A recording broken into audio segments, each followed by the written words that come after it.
मनीष सिसोदिया की आज कोर्ट में पेशी है। दिल्ली शराब घोटाले में सीबीआई की ओर से दर्ज केस में सिसोदिया होंगे पेश, जहां मनीष सिसोदिया की अदालती तहवील जो है वो आज यहां खत्म हो रही है। तो राउज एवेन्यू कोर्ट में आप लीडर मनीष सिसोदिया की आज जो है वो पेशी होने वाली है।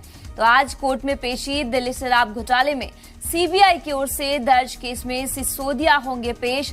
तो मनीष सिसोदिया की अदालती तहवील जो है वो आज खत्म हो रही है। राउज एवेन्यू कोर्ट में आप लीडर मनीष सिसोदिया की आज जो है वो पेशी होनी है। तो बड़ी खबर इस वक्त की आपको बता रही हूं कि मनीष सिसोदिया की आज कोर्ट में है वो पेशी है।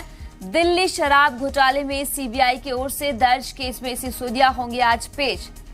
तो यहां अदालती तहवील आज उनकी जो है वो खत्म हो रही है। राउज एवेन्यू कोर्ट में आप लीडर मनीष सिसोदिया की आज जो है वो पेशी होनी है। तो सीबीआई की ओर से जो दर्ज केस चल रहा था मनीष सिसोदिया पे, आज उनकी जो है पेशी है। मनीष सिसोदिया की अदालती तहवील जो है आज कहा जा रहा है कि खत्म हो सकती है। तो राउज एवेन्यू कोर्ट में आज जो है आप लीडर मनीष सिसोदिया की जो है पेशी है।